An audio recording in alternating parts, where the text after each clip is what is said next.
Bonjour, bonjour Caroline. Bonjour Baya. Alors, je suis ravie de t'accueillir. Donc, je vais te présenter rapidement. Donc, tu es Caroline Burel et Oui, donc tu es coach énergéticienne et tu as un blog qui s'appelle caroline-burel.fr, c'est ça? non, c'est tout attaché, Ah, tout attaché. carolineburel.com. .com. Ok, bon, super. Et donc, toi, tu t'intéresses particulièrement aux mamans et aux familles. C'est Et ça. tu proposes une large palette d'outils qui allie la psychologie énergétique et le coaching. Oui, Et donc, ton but, c'est d'aider à la fois les familles, les enfants à retrouver, les enfants à s'apaiser, les parents aussi à s'apaiser, à retrouver des relations plus sereines en famille. Et tu as aussi un programme destiné aux mamans actives épanouies. Et donc, tu veux qui veulent rayonner dans leur vie de famille et oui. professionnelle, c'est ça? Oui, parce qu'en fait, tout a commencé pour moi quand nos deux filles sont arrivées et j'avais deux bébés aux besoins intenses. Hein, elles avaient deux ans et demi d'écart. Donc, quand la petite est née, l'aînée avait 2 ans et demi. Et elles avaient toutes les deux encore beaucoup besoin de présence, de soutien. Et comme j'étais embarquée dans le maternage proximal, que j'ai adoré, en fait, je me suis retrouvée aussi, moi, en porte-à-faux par rapport à mes propres besoins. Mm. Donc, j'ai trouvé des outils qui puissent être utiles pour l'accompagnement des enfants dans la bienveillance, en respectant les besoins, en prenant soin de leurs émotions et puis en les accompagnant en présence, mais tout en étant aussi bienveillante envers moi. Parce que évidemment, tu vois, c'est vrai que entre les mamans et les enfants, il y a comme un système de vase communicant comme ça. Et si la maman est fatiguée, stressée, qu'elle s'énerve, qu'elle crie sur ses enfants, évidemment, les petits réagissent. Et puis, si les enfants ont du mal à gérer leurs émotions, sont fatigués, perturbés, évidemment, ça active la maman et les parents. Donc, j'ai mené ça de concert pour pouvoir prendre soin de mes petites bouts, hein, parce qu'on a deux filles, et de mes besoins à moi, tout en continuant mon parcours professionnel. Voilà. D'accord. C'est vrai qu'en tant que maman, on a tout un petit peu le syndrome de la maman parfaite où on a tendance à se focaliser sur nos enfants puis à oublier un petit peu nos besoins. Donc, Oui, ce qui est franchement dommageable à de nombreux niveaux pour soi-même en tant que femme et puis aussi pour nos enfants, hein, directement dans le sens où, comme je disais tout de suite, ça va les mettre en tension. Hein, une maman stressée, énervée, fatiguée, évidemment, on en est moins alerte, moins patiente, on a moins disponible, hein, pour prendre soin de nos enfants. mm, Et puis aussi à tout donner pour nos enfants et à s'oublier soi-même. Au bout d'un moment, on s'auto-étouffe. Hein, et puis, je connais des mamans qui ont tout donné pendant 10 ans pour leurs enfants. Et puis, au bout d'un moment, elles ont dit, ouais, non, mais avec tout ce que j'ai fait pour toi. ouais, Et oui, sauf que les enfants aussi, c'est leur mettre un poids sur les épaules, une grande responsabilité. mm. Alors qu'on leur doit aussi de s'épanouir soi-même. Ok. Et donc, tous les outils que tu as réussi à mettre en place, alors tu les as, j'imagine, glanés à droite à gauche et puis tu as mis en place des outils qui t'ont aidé et qui ont aidé tes enfants. Et Oui, alors, tu as voulu un petit peu les transmettre aussi à travers des programmes. en fait, j'ai été chercher des outils. En fait, tout ça, ça a commencé à un moment où je pense que j'étais vraiment toute proche du burn-out et je cherchais des solutions. Et je me rappelle d'avoir été dans un salon bio, parler à un stand avec un monsieur qui me dit, mais c'est pas compliqué, madame. Il suffit juste que vous preniez 1 heure en début de journée et 1 heure en fin de journée pour prendre soin de vous. Je disais, mais il n'a pas d'enfant, lui, ou enfin, déjà ma nuit, elle est bouleversée, donc ma journée, ça commence en étant en retard, fatiguée, de travers.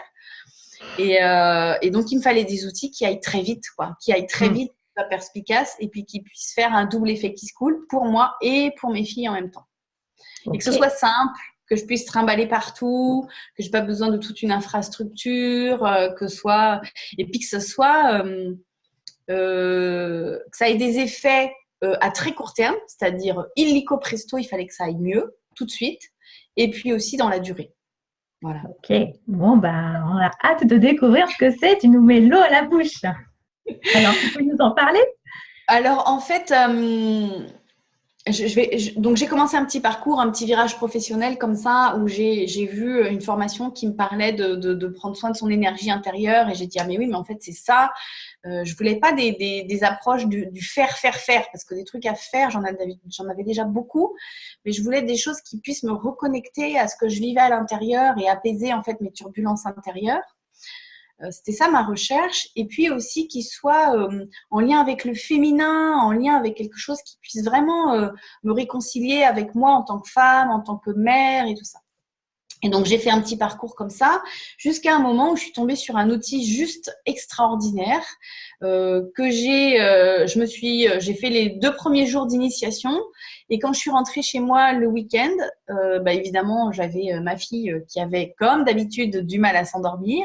Et j'ai utilisé cet outil, et alors que ça nous prenait 1 heure et demie d'endormissement, en 6 minutes, c'était réglé.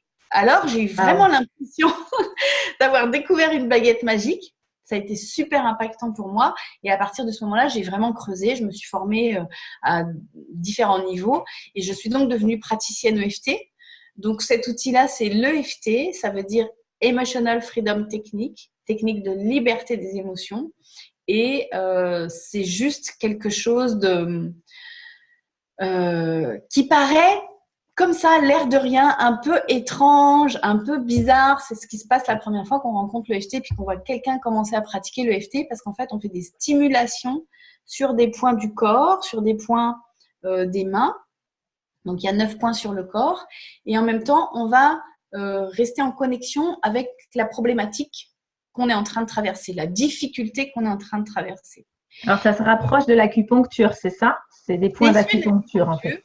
En fait, c'est ça, c'est issu de l'acupuncture. La personne qui a créé ça a elle-même simplifié une approche qui était à la croisée de la psychologie comportementale et de l'acupuncture, mais pour laquelle il y avait des protocoles pour chaque mot, c'est-à-dire si tu étais stressé, si tu étais fatigué, si tu avais un trauma, si tu avais telle maladie, donc tu avais des protocoles précis, avec des points précis. Et il y a donc Gary Craig qui a repris tout ça et qui a tout résumé, entre guillemets, en 9 points sur le corps et les points des mains. Et à partir de ça, lui, il dit, essayez-le sur tout.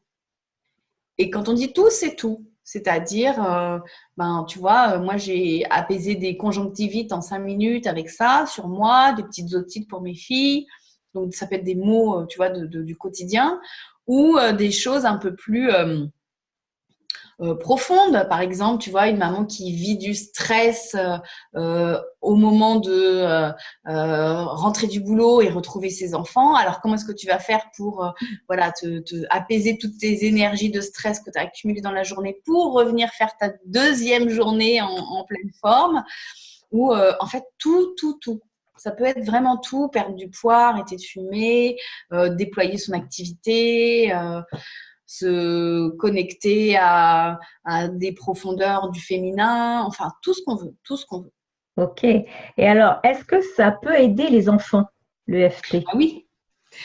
Ah oui, ça peut vraiment beaucoup aider les enfants. Tu sais, c'est quand on dit que c'est une technique de liberté des émotions, c'est-à-dire par exemple pour des colères ou des tristesses ou des peurs ou des angoisses tu vois, enfin l'EFT, moi je l'utilise pas tous les jours avec mes filles, mais toutes les semaines, ça c'est sûr. Je me rappelle d'une fois, par exemple, où Salomé avait 5 ans et puis je voulais l'inscrire à des cours de natation. Et quand je lui ai dit, bon, Bichette, je vais téléphoner à la piscine pour t'inscrire, elle est devenue toute blanche. Elle m'a dit, non, je veux pas y aller, moi, je veux pas y aller.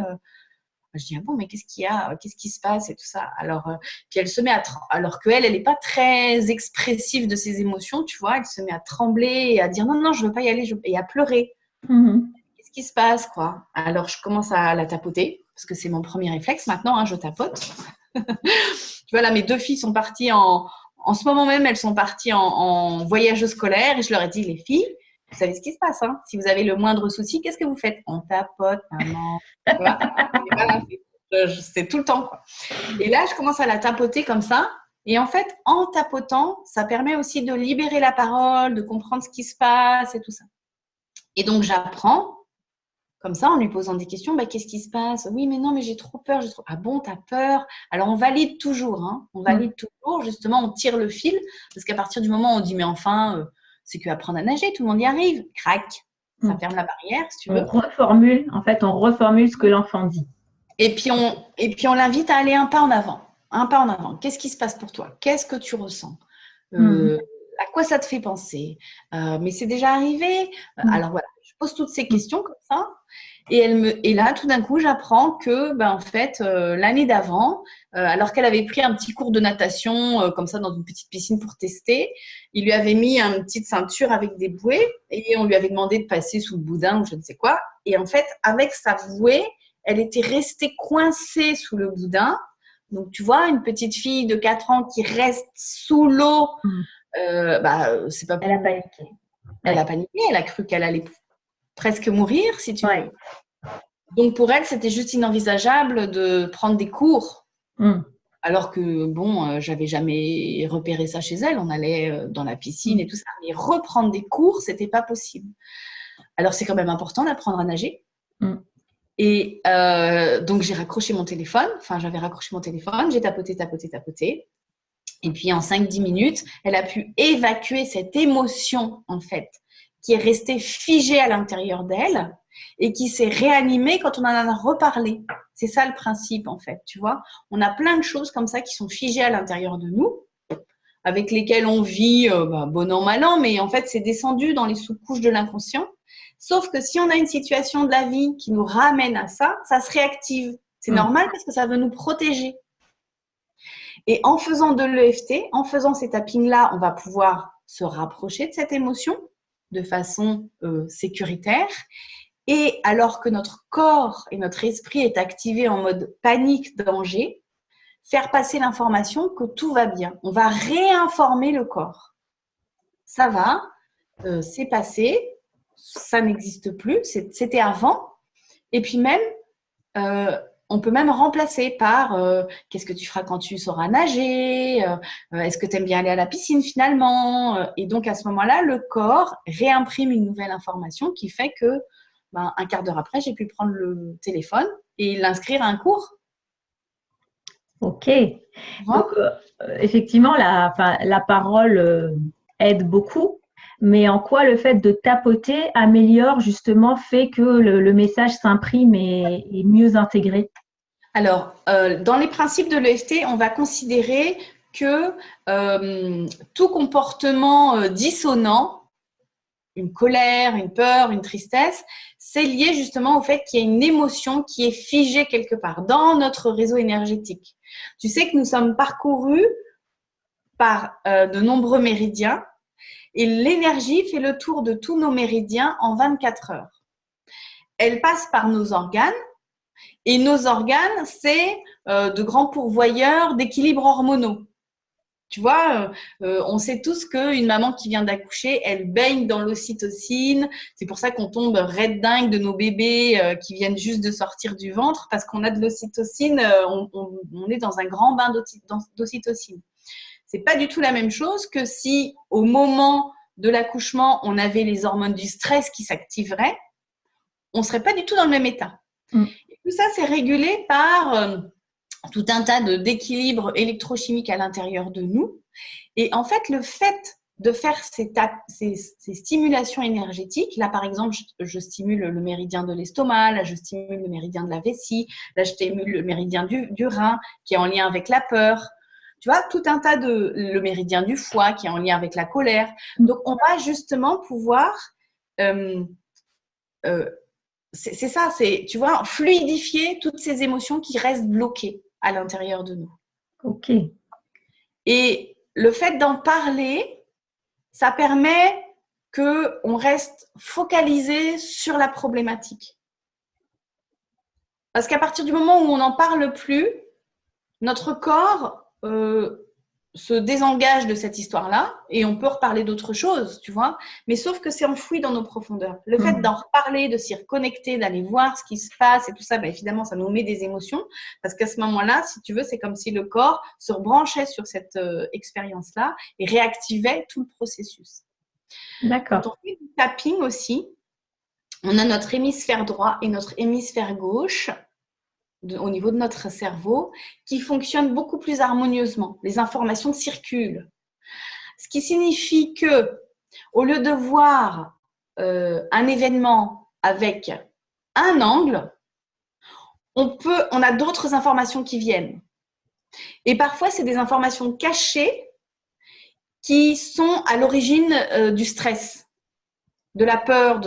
Alors justement, quand notre cerveau peut aller chercher l'information et qu'on est en train de faire ces tappings, le fait de faire ces tappings, ça active les hormones de la détente, du bonheur, tu vois, ça active en fait notre système parasympathique. Donc, ça nous débranche du stress. Et à ce moment-là, on peut s'approcher et transformer. Ouais, alors ça, je peux en témoigner parce qu'un jour, j'ai fait une séance d'EFT en groupe sur une problématique qui n'était pas du tout la mienne. Et rien que le fait d'avoir tapoté un certain temps, ça a quand même duré au moins un quart d'heure, en fait, sur tous les méridiens. C'était pas ma problématique, donc moi, je répétais comme ça, mais bon, ça me voilà. Et ben rien que ça, après, mais waouh, j'étais super zen. Je me sentais mais calme comme rarement, en fait. Ouais. Effectivement, je connaissais pas et ça m'a vraiment impressionnée. En fait, rien que le fait de tapoter, même sans parler ou voilà, oui. ça marche aussi. Tout à fait, tout à fait. Et moi, j'adore vraiment proposer l'EFT à l'usage des enfants parce que ce qu'il faut comprendre avec ça, c'est que nous, aujourd'hui, adultes, on est des grands enfants avec tout un tas de petites poubelles émotionnelles dans notre réseau énergétique. Donc, on gère parce qu'on a notre cerveau rationnel qui nous permet d'analyser, de prendre du recul, de comprendre, d'observer quand on y arrive. Hein, mais ça nous arrive aussi d'avoir des colères, d'avoir des grosses trouilles, d'avoir des blocages. Et donc là, c'est tout l'inconscient qui s'active. C'est normal. Hein, on est tous comme ça, c'est normal. On est des humains, donc c'est comme ça qu'on fonctionne. Ce qui se passe, c'est que imagine si, au fur et à mesure de tes difficultés d'enfant, par exemple, les enfants, il leur arrive tout un tas de défis et de difficultés tous les jours, quoi. À l'école, dans leur relation avec leurs copains, dans leur relation avec leurs parents, avec leurs profs. Avec leurs profs, en allant chercher ma fille hier soir à la sortie de l'école, j'ai croisé un de ses petits copains qui sortait en pleurant, tu vois.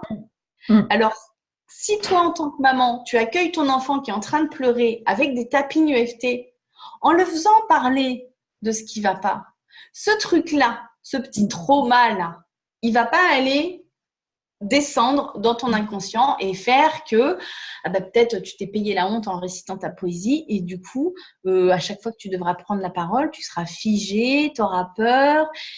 Et évidemment, ça ne va pas te créer la même vie en tant qu'adulte que si tu es confiant dans ta capacité de communiquer et tout ça. Et ça pour tout un tas d'exemples, tout le temps. Et c'est ça, moi, pourquoi je considère que c'est super important de transmettre l'EFT aux enfants, c'est parce que ça permet de passer le balai régulièrement sur toutes les petites poussières émotionnelles qui nous chiffonnent la journée. Alors, évidemment, mes filles, elles ne sont pas absoutes de toute émotion et de toute peur et de toute… Mais en tout cas, maintenant, elles ont un outil pour le gérer. Elles savent le gérer, oui. Et soi-même, avoir confiance dans ses autocapacités à gérer ses émotions, c'est déjà un socle super chouette quoi, pour la vie. Oh que oui. Moi, je peux en parler parce que j'ai un enfant qui est hypersensible. Et bon, après, il est vrai que les enfants en général ont des émotions plus, on va dire, plus débordantes que les adultes, mais en particulier certains enfants. Et c'est vrai que la gestion des émotions, c'est juste un outil qui est hyper précieux à avoir dans la vie, quoi. Ah ouais, et puis pour la vie de famille, c'est fou. Ouais. C'est fou parce que c'est tout le temps que nos enfants… Moi, je sais que, tu vois, en tant que jeune maman, j'étais beaucoup plus réactive aux émotions de mes filles. Mm. Aujourd'hui, ça ne veut pas du tout dire que je m'en fous. Mm. Qu'elles aient des émotions et qu'elles pleurent et tout ça. Non, seulement je ne suis plus activée quand elles ont un débordement émotionnel. Et si moi, je ne suis plus activée quand elles ont un débordement émotionnel, ben, je peux être beaucoup plus en présence, neutre, bienveillante pour les accompagner que si moi aussi, je monte dans les tours et que la moutarde monte et puis que ça finit par exploser, quoi. C'est ça. Et alors, est-ce que les enfants peuvent se l'approprier, cet outil? Est-ce qu'ils peuvent l'utiliser eux-mêmes facilement? Alors, tu sais, en fait, alors Zoé, elle a 10 ans aujourd'hui. Donc, quand elle avait 5 ans, elle avait été interviewée au congrès de psychologie énergie, au congrès de l'EFT, parce que donc j'interviens en tant que conférencière dans ce congrès-là. Et il lui avait demandé, Maria lui avait demandé, elle lui avait dit, alors, c'est difficile ou c'est facile l'EFT? Elle avait dit, non, c'est pas difficile. Et elle avait 5 ans, en fait. Donc, je ne dis pas que tous les enfants ont envie d'utiliser l'EFT. C'est un peu comme, voilà, il y en a qui aiment les épinards, puis il y en a qui n'aiment pas les épinards, tu vois. Et puis, je pense que c'est important aussi de respecter le choix des enfants. Il y a des enfants qui vont embarquer dans l'EFT, puis il y en a d'autres qui vont regarder ça d'un peu plus loin et tout ça. Mais une chose est très certaine, c'est que donner cet outil-là à une maman qui va l'utiliser sans vergogne, tu vois, de plus en plus facilement et de plus en plus ludiquement et être de plus en plus à l'aise avec tout ça, ça va faire que les enfants, on sait bien, hein, ils font ce qu'on fait, ils font pas ce qu'on dit, hein, ils font ce qu'on fait. On le sait. Et ces enfants-là, ils vont observer ça et puis ils vont s'y mettre. Nous, on a 2 filles. Il y en a une, pour elle, c'est super facile, le FT, elle utilise ça tout le temps. Tu vois, nous, je peux parler aussi de ce doudou-là. Je vais vous montrer comment on peut faire aussi avec un doudou. Et la deuxième, bof. Tu vois, bon, c'est pas trop son truc. N'empêche que l'autre jour, elle me racontait, donc elle est plus grande, elle a 12 ans maintenant. Elle me racontait qu'elle a eu sa copine qui a eu une mauvaise note à l'école et qui s'est mise à pleurer et tout ça. Et dit, ben en fait, j'ai fait de l'EFT avec Léa, quoi. Tu vois? Ouais. Donc, c'est toujours valable. On peut l'utiliser pour les bébés aussi. Les femmes enceintes peuvent l'utiliser. En fait, il n'y a pas de restriction, à part, faut faire un petit peu attention si on a quelqu'un qui fait de la spasmophilie, où il faut y aller tout doux pour voir, tu vois, pas déclencher une crise, quoi, tout doux, tout doux. Et la fièvre. Quand un enfant fait de la fièvre, c'est pas à ce moment-là qu'on va encore plus activer l'énergie. On laisse faire le corps, l'homéostasie du corps et que ça se régule tout seul. C'est les seules contre-indications. Il n'y a pas d'effet négatif, il n'y a pas de surdose de FT. C'est sans danger. Ouais, complètement. Ok. Et alors, du coup, ton doudou, là, tu peux nous le montrer? Alors, ce doudou, tu vois, c'est un doudou sur lequel on a brodé les points de l'EFT. Donc, voilà, c'est ça, les points du corps. Donc, il y en a un sur la tête, donc début du sourcil, coin de l'œil, sous le nez, creux du menton.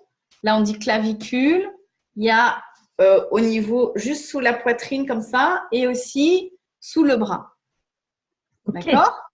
Et en fait, ce doudou-là, alors, on dit que c'est pour les enfants. Mais franchement, ce n'est pas que pour les enfants. Moi, j'utilise en séance aussi pour accompagner les adultes. Parce que ça parle aussi à notre enfant intérieur. Mais du coup, ce qui va se passer, c'est que, par exemple, si un enfant a un peu de mal et ne veut pas trop faire de l'EFT ou ne veut pas qu'on lui fasse des tappings ou tout ça, toi, l'air de rien, tu prends un doudou comme ça et tu te dis « Oh, mais dis donc, il a vraiment un souci, ce doudou, quoi. C'est quoi son truc ?» Et alors, le doudou commence à raconter ce qui ne va pas. Et toi, tu commences à faire du tapping sur le doudou en disant « Oh, bah oui, mon pauvre doudou, et puis quoi ?» Et tu le fais raconter l'histoire et puis tu tapotes comme ça. Donc, il y a plein de praticiens EFT qui ont des doudous dans leur cabinet comme ça. Parce que ça permet de créer une relation avec l'enfant, tu vois. Et l'enfant, il n'a pas l'impression trop qu'on s'occupe de lui. Et s'il raconte le problème du doudou, c'est pas la même chose que s'il devait raconter son problème. Tu vois, il y a tout de suite déjà une petite distance qui s'installe. Il peut gérer. Et puis, du coup, le doudou, bah voilà, on peut le tapoter comme ça. Et alors, moi, j'ai une maman qui me racontait la semaine dernière que elle avait oublié en fait qu'elle avait ce doudou-là. Et puis sa fille, elle faisait des grosses crises de colère et tout ça. Enfin, et un enfant qui est en colère, il n'a pas tellement envie qu'à un moment on vienne et lui faire ça, tu vois. Un enfant qui est triste, ça va parce que il a besoin d'un câlin, d'être contenu, qu'on prenne soin de lui. Mais un enfant qui est comme ça, alors elle dit mais le doudou bien sûr. Alors elle va chercher le doudou comme ça et elle commence à faire les tappings. Elle dit j'ai rien compris ce qui s'est passé. Elle dit je sais pas comment ça marche, mais ma fille elle s'est calmée en 2 secondes, quoi. Tu vois. Ouais. Ce qui était très drôle, c'est qu'il y avait la plus petite de 2 ans qui regardait ça comme ça, qui disait bon, qu'est-ce qui se passe, maman, elle est en train de devenir zinzin là, qu'est-ce qu'elle fait avec... Et en fait, le lendemain ou surlendemain, il y a à nouveau l'aînée qui a refait une crise de colère. C'était une période où elle était quand même assez remontée, tu vois, la petite. Et la petite, la maman, elle a vu sa deuxième de 2 ans filer, revenir avec le doudou et dire tiens maman, tu donnes le doudou, hein, refais, hein, parce que il nous casse les oreilles, quoi, tu vois. Et hop, elle a recommencé. Donc, tu vois, les enfants, ils se l'approprient vraiment. Surtout quand c'est ludique, effectivement, ils se l'approprient encore plus.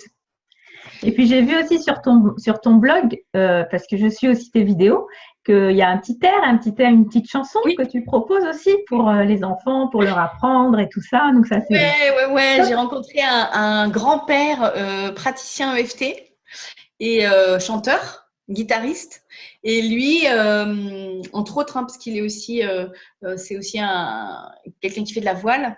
Et donc, il a créé une petite chanson qui s'appelle Le Petit Air Happy. Et où il raconte en fait les histoires des enfants, tu vois, qui se disputent avec leurs frères, qui se font gronder à l'école, qui sont fatigués, qui ont perdu leur doudou, des choses comme ça. Et c'est un petit refrain à la Brassens. Donc pour nous, c'est écoutable. Ouais. Parce que c'est pas certaines chansons ou mélodies d'enfants, parfois on en a un peu ras-le-bol. Bon là, c'est écoutable, c'est sympa. Et c'est une façon d'aborder l'EFT de façon ludique. Tu sais, moi, je te disais, je veux pas des outils prise de tête, compliqués, tout ça. Et on sait que nos enfants apprennent dans l'enthousiasme. Alors là, ni vu ni connu, tu vois, on fait de l'EFT. Et lui, il fait des ateliers comme ça. On a fait un atelier où on allait dans une école. Dans l'école de mes filles, j'ai introduit l'EFT. Et après, il est repassé par là et on a été proposé à la directrice de... Il est venu avec sa guitare, tu vois, et on a fait cette petite chanson. Et là, il y avait tous les enfants des petites maternelles au CM2. Alors, les CM2, ils étaient un peu là, bon... Et tu vois, ils tapotaient quand même et tout ça. Et c'était vraiment chouette, quoi. Ah bon, bah, c'est super tous ces outils. En tout cas, on a appris plein de choses grâce à toi. Avec plaisir. Voilà. Et donc, toi, sur ton blog, tu proposes un programme qui s'appelle Zen en famille. Oui. Et donc, tu peux nous en parler un petit peu? Alors, en fait, l'EFT, c'est simple, c'est pas compliqué, mais c'est quand même, tu vois, une façon de penser, une façon d'approcher les problèmes, et puis une formidable occasion de s'initier à l'énergie, à l'énergétique, à l'énergie. Donc, effectivement, j'ai créé un programme, parce que comme je suis praticienne EFT, je connais l'EFT thérapeutique pour accompagner les gens en séance par rapport à des traumas, tu vois, des thématiques qui peuvent être un peu lourdes ou difficiles. Et puis, c'est toujours bien de se faire accompagner par quelqu'un d'extérieur. Hein. C'est quand on se fait chatouiller qu'on rigole le plus, hein, plutôt que de se chatouiller soi-même. Mais pour une utilisation familiale, il y a la possibilité d'utiliser l'EFT pour le quotidien dans la vie de famille. Et vraiment pour réguler tout un tas d'émotions, pour aider les enfants à gérer leurs émotions, à dépasser leurs défis au quotidien, tu vois, de façon simple. Et ça permet de créer une relation comme c'est ludique, tu l'as dit, c'est bienveillant, tu vois, ça renforce la relation parent-enfant. Et donc, j'ai créé un programme en 5 modules qui sont 5 conférences enregistrées, en fait, où j'y vais pas à pas pour expliquer comment on fait de l'EFT, comment est-ce qu'on passe du négatif au positif, tranquillement, de façon sympathique, bienveillante, apaisante, pour soi et pour ses enfants. Donc, ce n'est pas de l'EFT à l'attention des enfants, c'est de l'EFT pour une pratique familiale. Et justement, ça, c'est en ligne. Donc, j'ai créé ça dans un programme qui s'appelle Zen en famille. Avec ces 5 modules, il y a aussi 7 conférences d'experts praticiens qui sont aussi à la croisée de l'énergétique et du bien-être des enfants. Donc, sur des thématiques, par exemple, il peut y avoir des choses sur le moment des devoirs ou sur comment vraiment favoriser la confiance avec nos enfants ou sur comment intégrer l'humour dans toute cette approche-là ou une conférence que j'aime beaucoup aussi sur la réunion de famille qui va être vraiment un dispositif pour créer pour gérer en fait pas les difficultés, mais tu sais quand on est fatigué de répéter 10 fois la même chose à nos enfants et puis qu'on a envie d'avancer mais qu'eux ils traînent des pieds et tout ça. Alors comment est-ce qu'on gère des énergies plutôt que de gérer des comportements? Il y a 7 conférences comme ça sur des thématiques et puis il y a aussi des petites surprises parce que moi j'aime bien les cadeaux, j'aime bien les surprises et en faire. Alors j'ai mis aussi des choses dans ce programme-là et notamment pour en parler. Je propose de suivre une conférence qui s'appelle « Comment passer des soirées sympas sans crier et sans s'énerver avec nos enfants ». Le fameux « on va les chercher à l'école et puis le moment où ils vont être couchés ». Là, toute cette période-là où ça peut être tendu, on est fatigué, les enfants aussi. Voilà, alors justement, comment passer des soirées sympas avec nos enfants. Et là, pas à pas, vous allez pouvoir pratiquer, vous allez pouvoir découvrir des choses sur des petites choses qu'on peut mettre en place avec nos enfants et puis petit à petit comprendre aussi comment fonctionne l'EFT. Ok, effectivement, la deuxième journée des parents qui commence, c'est pas toujours facile. On arrive du boulot avec plein de stress, plein de fatigue et qu'il faut faire les devoirs, prendre le bain, faire à manger, tout ça, tout ça. Donc, ta conférence propose plein de petits trucs pour arriver à passer des soirées zen et sans stress en famille. Voilà. Super. Alors, c'est tout simple en fait. Je te transmets un lien et puis on le met en dessous de la vidéo. Oui, exactement. C'est ce qu'on va faire. Du coup, moi, je mettrai le lien juste en dessous de la vidéo dans l'article. Comme ça, ceux qui sont intéressés par l'EFT, ceux qui veulent aller voir la conférence pourront y aller et puis avoir plus d'informations sur tout ça. Ah oui, c'est extra. En tout cas, toutes celles qui veulent sont les bienvenues. Et puis, c'est vrai que en prenant soin de vos émotions, de votre énergie à vous, ça change plein de choses. Et transmettre l'EFT à ses enfants, c'est un outil en fait qui sert pour juste maintenant l'urgence, mais aussi qui sert sur le long terme. Et ça, c'est… Enfin, moi, je sais pas comment je faisais avant, sans la… Et je ne sais pas comment font les gens sans EFT parce que c'est pour désalarmer plein de situations tout le temps de la vie de famille. En fait, c'est juste… Et effectivement, comme tu dis, une fois que ça devient un réflexe, après, c'est un outil qu'on utilise toute sa vie. Donc, c'est quelque chose de très précieux qu'on peut apprendre à nos enfants, effectivement, pour maintenant et pour plus tard. Oui, vraiment. Bon, je te remercie en tout cas, Caroline, pour toutes ces super astuces et ces bonnes idées. Donc, je mettrai le lien sous la vidéo pour ceux qui veulent en savoir plus. Avec plaisir. Merci beaucoup et à bientôt. À bientôt, Baya. À bientôt à toutes. Au revoir. Au revoir.